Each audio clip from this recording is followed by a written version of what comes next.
नमस्कार दोस्तों, मैं हूं सूरज। एक बार फिर से स्वागत है आपके ही अपने YouTube चैनल हिंदी विद सूरज में। तो दोस्तों, जैसा कि हमारा टॉपिक जो है भक्ति काल के संबंध में चल रहा है और भक्ति काल में हम 3 वीडियो बना चुके हैं और अब अगला वीडियो जो है, चौथा वीडियो जो है वो कबीरदास के ऊपर होने वाला है। एक चीज आप छोटी सी याद रखना कि जैसे कि हजारी प्रसाद द्विवेदी और रामचंद्र शुक्ल दोनों ने ही भक्ति काल की शुरुआत में निर्गुण संप्रदाय में, अगर हम निर्गुण धारा को देखते हैं तो कबीरदास को ही पहला कवि माना था, जिसमें कि रामस्वरूप चतुर्वेदी भी थे। लेकिन राम कुमार वर्मा और गणपति चंद्र गुप्त दोनों नामदेव को बोलते हैं प्रथम कवि में। अब मैं आपको क्या बोलना चाह रहा हूं कि रैदास का उन्होंने किसी ने भी जिक्र नहीं किया है, लेकिन एक चीज याद रखना, जन्म के आधार पर जब हम भक्ति काल का प्रथम कवि देखते हैं जन्म के आधार पर, तो फिर रैदास का जाता है। क्यों जाता है? रैदास जी का जन्म कब हुआ है? रैदास जी का जन्म मैं आपको बता देता हूं, एक मिनट। ये हुआ है आपका 1388 में। रैदास का जन्म कब हुआ था? 1388 में हुआ था। इनका 1398 में हुआ है। तो हम कबीरदास के बारे में पढ़ के चलते हैं। कबीरदास, देखो इसमें क्या क्या तथ्य आपको मिलेंगे। जन्म 1398 ईस्वी, ज्येष्ठ पूर्णिमा, विक्रम संवत 1455, ठीक है। सोमवार, प्रथम सांप्रदायिक ग्रंथ कबीर चरित्र बोध के अनुसार। तो मतलब कबीरदास का जो जन्म है ये 1398 ईस्वी है। प्रथम, सबसे पहले किसने बोला था? तो पहला प्रथम सांप्रदायिक ग्रंथ था कबीर चरित्र बोध के अनुसार ये जन्म बताया गया है। साथ ही साथ इस जन्म काल के संबंध में निम्न पद प्रचलित है। कौन सा पद है? 1455 साल गए चंद्रवार इक ठाट ठये, जेठ सुदी बरसायत को पूर्ण मासी तिथि प्रखट भई। तो ये कबीरदास के जन्म के संबंध में है और आप ये याद रखना ये पद किसके जन्म के संबंध में है, तो आपको पता होना चाहिए कबीरदास जी के जन्म के संदर्भ में। क्योंकि देखो, चंद्रवार, सोमवार, पूर्णमासी और 1455 संवत, विक्रम संवत 1455, ये कबीरदास जी के जन्म के बारे में ही बात कर रहा है। अब देखते हैं अगले पॉइंट को। मृत्यु देखते हैं कभी इनकी। तो मृत्यु कब हुई है? 1518 ईस्वी में। और मृत्यु का स्थान कहाँ था? मगहर। जन्म काशी में हुआ है, मृत्यु मगहर में हुई है। विक्रम संवत में है 1575। आपको ये 57 वर्ष का जो खेल है इसको समझना होगा। अगला पॉइंट क्या बोल रहा है? देखो, 1492 में पिर्यादास की भक्तमाल की टीका के अनुसार कबीर की मृत्यु। कब? 1492। तो पिर्यादास की भक्तमाल की टीका के अनुसार बोल रहे हैं कबीर की मृत्यु कब हुई है? 1492 में हुई है। नहीं तो हम नॉर्मली हम क्या बोलेंगे? 1518 में। कब हुई है मृत्यु? 1518 में हुई है कबीर की मृत्यु। अब बढ़ते हैं आगे। कबीरदास के गुरु का नाम क्या है? रामानंद। माता नीमा और पिता कौन थे? नीरू। किसके? कबीरदास के, ठीक है। कबीरदास जी के पुत्र जो थे, पुत्र का नाम कमाल था, पुत्री का नाम कमाली था, इनकी पत्नी का नाम था लोई। और लोना किसका था? रैदास की पत्नी का, लोना, ठीक है। उपनाम देखो इनका क्या है? भारतीय लूथर भी बोला जाता है कबीर को। काव्य भाषा सदु ककड़ी शुक्ल के अनुसार है। शुक्ल ने इनकी भाषा को क्या बोला? सदु ककड़ी बोला है। किंवदंती मतलब लोगों के द्वारा सुनी हुई बातें। इनका जन्म एक विधवा ब्राह्मणी के गर्भ से हुआ था, जिसने लोक लज्जा के कारण इसको जन्म देकर काशी के लहर तारा नामक तालाब के किनारे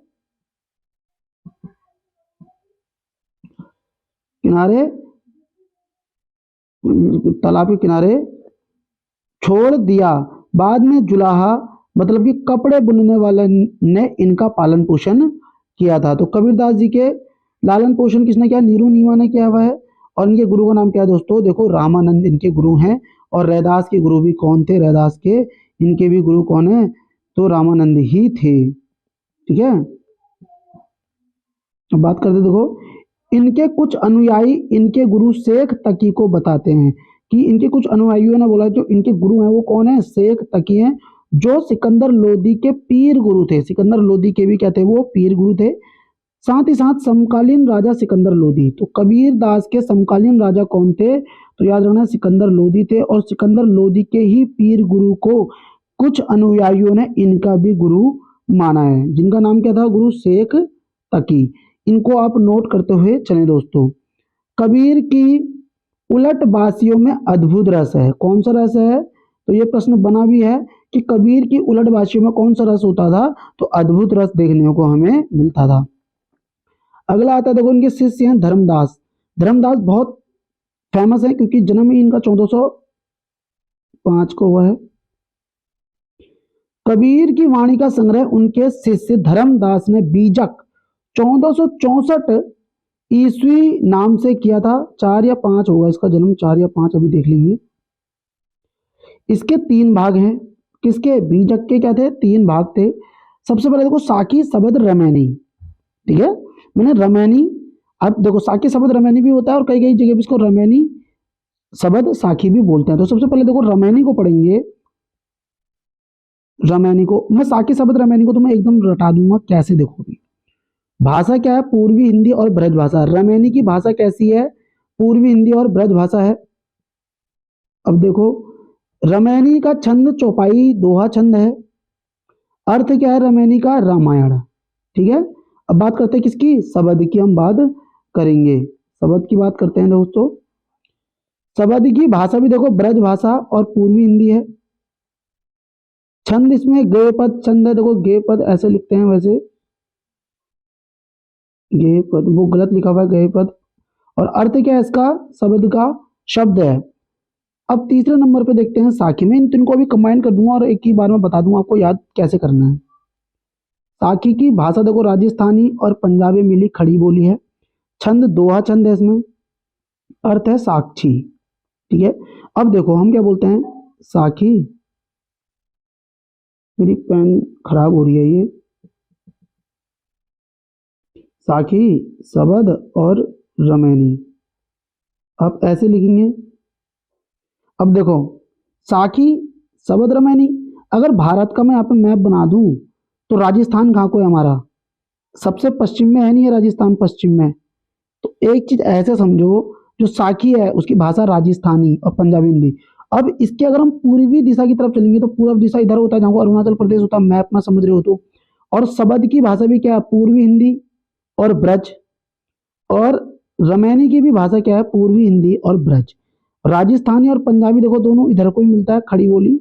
तो साखी में राजस्थानी प्लस खड़ी पंजाबी मिश्रित हो गई है, मिश्री खड़ी बोली। और अगर शब्द और हम रमैनी की बात करते हैं तो पूर्व की तरफ है, पूर्वी हिंदी और ब्रज भाषा का मेल इसमें मिलता है। अब देखो अगला पॉइंट क्या आ रहा है। संत कबीर पुस्तक के लेखक राम कुमार वर्मा हैं। तो संत कबीर पुस्तक किसने लिखी है? संत कबीर राम कुमार वर्मा ने। और कबीर पुस्तक के लेखक कौन है? हजारी प्रसाद द्विवेदी। इस चीज को आप लोग सभी लोग याद रखना, ठीक है। अब मैं क्या बोलने वाला था आपके लिए, कुछ चीज बता रहा था, मेरे दिमाग से बात हट गई है, बट कभी अगर आ गई तो मैं बता दूंगा आपको। कबीर के भाषा के संबंध में विद्वानों का मत। स्टार मार्क पॉइंट भी है, स्टार मार्क पॉइंट है विद्वान और कबीर की भाषा, ठीक है। तो वो श्याम सुंदर दास आते हैं। श्याम सुंदर दास बोलते हैं इनकी जो भाषा है वो कैसी है? पंचमेल खिचड़ी है। रामचंद्र शुक्ल जी आते हैं, वो क्या बोलते हैं? शद्दू ककड़ी है इनकी भाषा। कैसी भाषा है इनकी? शद्दू ककड़ी इनकी भाषा है। साथ ही साथ हजारी प्रसाद द्विवेदी ने इनको भाषा का डिक्टेटर कहा। इसका मतलब क्या होता है? तानाशाह, मतलब भाषा को तोड़ मरोड़ कर अपने अनुसार ही ढाल देना, एक प्रकार से ऐसी बात इन्होंने की थी। तो हमें पता चल गया भाषा के संबंध में कि श्याम सुंदर दास ने पंचमेल खिचड़ी कहा, रामचंद्र शुक्ल ने सद्दू ककड़ी कहा है, हजारी प्रसाद द्विवेदी ने भाषा का डिक्टेटर या तानाशाह इसको कहा था। शुक्ल के अनुसार कबीर की वचनावली की सबसे प्राचीन प्रति, जो कि रामचंद्र शुक्ल के अनुसार 1512 ईस्वी में लिखी गई है। यह प्रश्न पूछा गया था कि शुक्ल के अनुसार कबीर की वचनावली की सबसे प्राचीन प्रति कब लिखी थी? तो 1512 ईस्वी में लिखी है। साथ ही साथ देखो अगला पॉइंट क्या बोल रहा है। श्याम सुंदर दास ने कबीर ग्रंथावली का संपादन किया और अयोध्या सिंह उपाध्याय हरियोद ने कबीर ग्रंथावली का संपादन किया, ठीक है। अरे ये ग्रंथावली नहीं होगा, मैं आपको बता देता हूं, ये होगा वचनावली।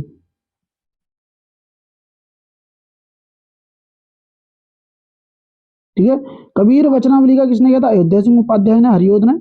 और कबीर ग्रंथावली का श्याम सुंदर दास। मुझे कैसे याद हुआ देखो मैं बताता हूँ। बड़ा सुंदर ग्रंथ है, कबीर का बड़ा सुंदर ग्रंथ है। तो ये हो गया। और अयोध्या के लोग जो होते हैं, जैसे दशरथ ने राम को बोला कि भैया 14 साल का वनवास के लिए, तो यहाँ के लोग क्या होते हैं, वचन को निभाते हैं। अयोध्या के लोग क्या करते हैं, बहुत वचन को मानते हैं। तो मुझे कैसे याद रहा, देखो कि कबीर ग्रंथावली कैसा ग्रंथ है, बड़ा सुंदर ग्रंथ है। तो श्याम सुंदर दास और कबीर वचनावली, कबीर के संबंध में वचन वाली बात, जो वचन कौन लोग मानते हैं, अयोध्या के लोग मानते हैं। तो अयोध्या सिंह उपाध्याय हरिओद, इस तरीके से। अब मैंने देखो एकदम कबीर ग्रंथावली को कैसे पकड़ लिया एकदम, कि यहाँ पे वचनावली होना चाहिए, क्योंकि अयोध्या के लोग वचनों को मानते हैं और कबीर का ग्रंथ बड़ा सुंदर है। इस तरीके से मैंने इसको पकड़ लिया। अब देखते हैं, कवि बच्चन ने लिखा है, क्या लिखा है, मैं थोड़ा सा छोटा कर देता हूं। बच्चन सिंह ने लिखा है, हिंदी भक्ति काव्य का प्रथम क्रांतिकारी पुरुषकर्ता कबीर है। ये बहुत बार पूछा गया है कि किसने बोला हिंदी भक्ति काव्य का प्रथम क्रांतिकारी पुरुषकर्ता कबीर है, तो ये बोला था बच्चन सिंह ने। अब अगला पॉइंट देखो, आईने अकबरी अबुल फजल में कबीर को मुवाहिद कहा गया है। क्या कहा गया है, आईने अकबरी जो अबुल फजल की पुस्तक है, उसमें कबीर के लिए बोला गया है मुवाहिद। और मुवाहिद का अर्थ क्या होता है, समझो जरा सा, एक ईश्वरवादी। मुवाहिद का मतलब क्या होता है, मुवाहिद का मतलब होता है एक ईश्वरवादी, मतलब एक ईश्वर को मानने वाले। कबीर के उत्तराधिकारी की हम बात करते हैं कबीरदास जी की, तो धर्मदास और कमाल थे। धर्मदास इनका प्रिय शिष्य था और कमाल क्या था, इनके पुत्र का नाम था। कबीर की बानियों का सबसे पुराना नमूना गुरु ग्रंथ साहिब में मिलता है। ये बहुत बार पूछा गया सवाल है भाई, कि कबीर की बानियों का सबसे पुराना नमूना हमें किसमें मिला था, गुरु ग्रंथ साहिब में मिलता है। इसमें कबीर की साखियों को सलोकू कहा गया है।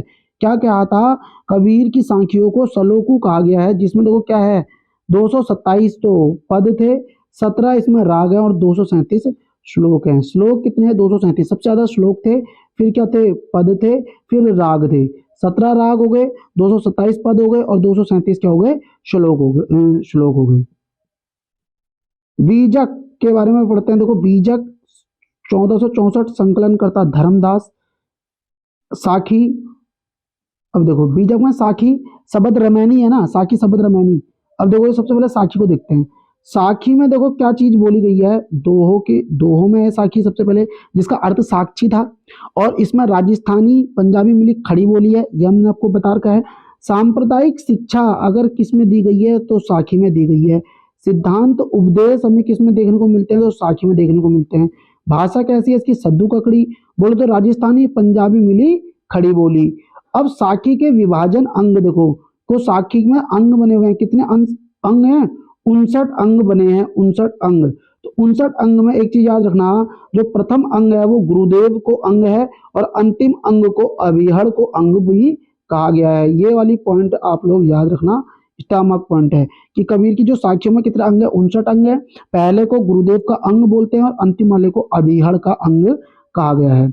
अब हम बात करते देखो शब्द की, ठीक है। अब किसकी बात करेंगे, हम शब्द की बात करेंगे। शब्द देखो आपका गे पद है, माया संबंधी विचार की अभिव्यक्ति किसमें हुई है, माया संबंधी, ठीक है। सिद्धांत के उपदेश तो जो दिए थे वो हमारे किसमें दिए थे, साखी में दे रखे थे। और माया संबंधी विचार की अभिव्यक्ति हमें शब्द में देखने को मिलती है। स्टामक पॉइंट है ये, इसको हल्के में बिल्कुल ना लें।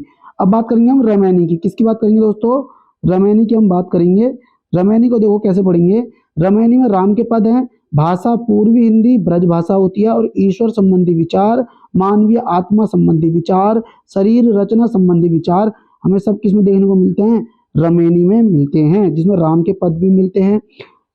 ये बहुत अच्छी चीज बता रहा हूँ, ईश्वर संबंधी विचार ये पूछे गए सवाल है, मानवीय आत्मा संबंधी विचार, शरीर रचना संबंधी सवाल। और ये पता कैसे पूछा जाता है, जब निम्न में से उपयुक्त कथन का चयन करें, जो 4-5 पॉइंट मिलते हैं वहां पे ये क्वेश्चन हमें देखने को मिलते हैं। अब बढ़ते हैं आगे, देखो विशेष तथ्य में जाते हैं। इसमें कोई संदेह नहीं कि कबीर ने ठीक मौके पर जनता के उस बड़े भाग को संभाला जो नाथ पंथियों के प्रभाव से प्रेम भाव और भक्ति रस से शून्य पड़ता जा रहा था। तो ये जो कथन है रामचंद्र शुक्ल जी ने बोला था, किसके संबंध में, कबीरदास जी के संबंध में। अब देखो अगला पॉइंट क्या आ रहा है, उन्होंने भारतीय ब्रह्मवाद के साथ सूफियों के भावनात्मक रहस्यवाद, हठ योगियों के, इस चीज को याद रखना, देखो भारतीय ब्रह्मवाद के साथ सूफियों का भावनात्मक रहस्यवाद, तो सूफियों का भावनात्मक रहस्यवाद, हठ योगियों को साधनात्मक रहस्यवाद, वैष्णवों के अहिंसा तथा प्रपत्तिवाद। ये क्वेश्चन पूछा गया है कि भारतीयों से क्या लिया था, ब्रह्मवाद के साथ भारतीयों का ब्रह्मवाद, सूफियों का भावनात्मक रहस्यवाद, हठ योगियों का साधनात्मक रहस्यवाद, वैष्णवों का अहिंसा तथा प्रपत्तिवाद का मेल करके अपना पंथ खड़ा किया था। कौन बोलते हैं, रामचंद्र शुक्ल जी ने ये कथन कहा है। भाषा बहुत परिष्कृत और परिमार्जित न होने पर भी कबीर की उक्तियां कहीं कहीं विलक्षण प्रभाव और चमत्कार है। प्रतिभा उनमें बड़ी प्रखर थी, इसमें संदेह नहीं। ये कथन भी किसका ही है, तो दोस्तों ये भी रामचंद्र शुक्ल का ही कथन है। अब बात करते हैं, भाषा पर कबीर का जबरदस्त अधिकार था, वे वाणी के डिक्टेटर थे। ये किसने बोला, हजारी प्रसाद द्विवेदी जी ने ये कहा था। कबीर की रचना में कितने रंग हैं, ठीक है, मैं बोलता हूँ 4 रंग हैं। तो राम स्वरूप चतुर्वेदी कि कबीर की रचना में कितने रंग हैं, तो मैं बोलता हूँ 4 रंग, मतलब राम स्वरूप चतुर्वेदी। ठीक है, अब बढ़ते हैं अगले पॉइंट पे। आचार्य हजारी प्रसाद द्विवेदी ने इनको भगवान विष्णु के नरसिंह अवतार की प्रतिमूर्ति माना है। तो ये क्वेश्चन बहुत अच्छा है कि किसने कबीर दास को भगवान विष्णु के नरसिंह अवतार की प्रतिमूर्ति माना, तो बोलेंगे हजारी प्रसाद द्विवेदी जी ने कबीर दास को विष्णु के नरसिंह अवतार की प्रतिमूर्ति भी माना था। अब बात करते हैं अगले पॉइंट की तरफ। कबीर का राम दशरथ पुत्र अयोध्यावासी राम नहीं है, अपितु उन्होंने परम ब्रह्मा परमेश्वर निर्गुण ब्रह्म, देखो कौन सा, निर्गुण ब्रह्म को ही राम कहकर पुकारा है। नगेंद्र ने उनकी 63 रचनाओं का उल्लेख किया है। याद रखना, कितनी रचनाओं का, 63 रचनाओं का उल्लेख किया है। अगाध मंगल, कबीर गोरख की गोष्ठी, अनुराग सागर, बीजग, अमर मूल, अक्षर खंड की रामायणी, मोहम्मद बोध, अक्षर भेद की रामायणी, रेखता, उग्र गीता, विचारमाला, कबीर की बानी, विवेक सागर, कबीर की सांखी, शब्दावली, ब्रह्म निरूपण, शब्दावली। तो ये सब क्या है, देखो कबीरदास जी के रचनाएं हैं। नगेंद्र ने जो 63 बताई है उसके अनुसार। अब आ रहा देखो कबीर की काव्य पंक्ति, झिलमिल झगड़ा झूलत, झगड़ा झूलत बाकी रहना काऊ, गोरख अटके कालपुर कौन कहावे साहू।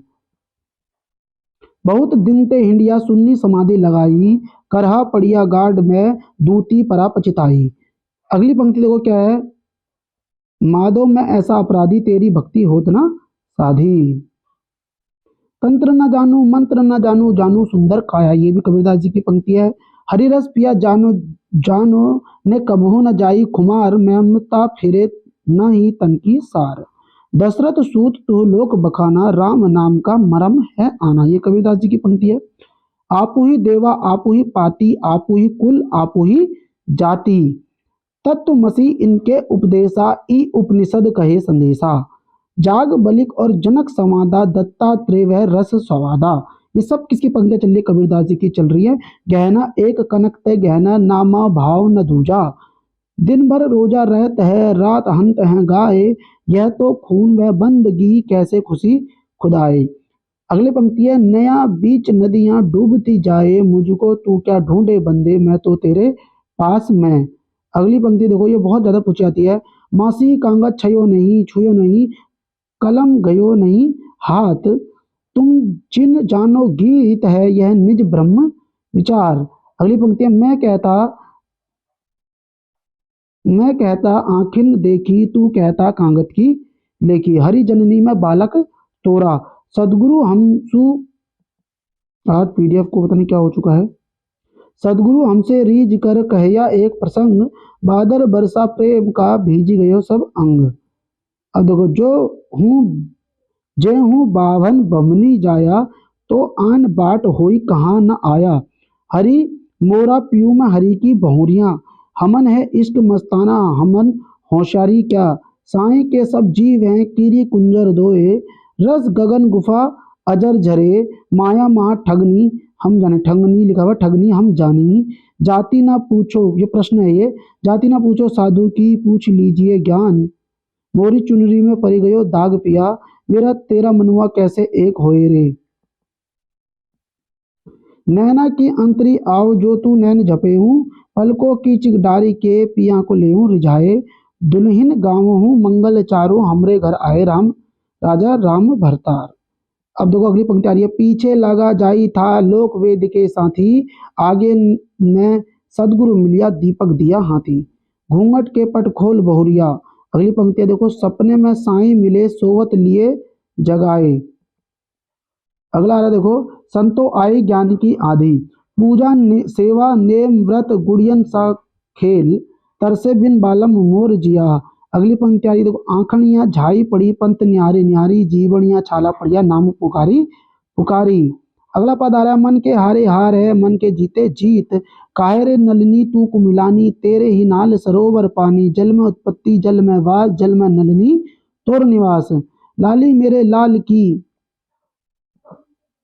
जित देखूं तित लाल, लाली देखन में गई मैं भी हो गई लाल, पोथी पढ़बड़ जग मुआ पंडित भया ना, कोई एके आखर प्रेम का पढ़े सो पंडित होए।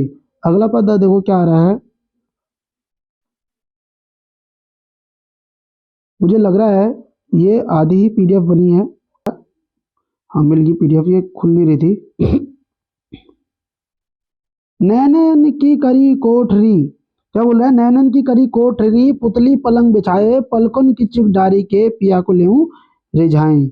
अगला आ रहा है, जाके मुंह माथा नाही रूप सुरूप, पुहुप बांसते पातरा ऐसा तह अनूप।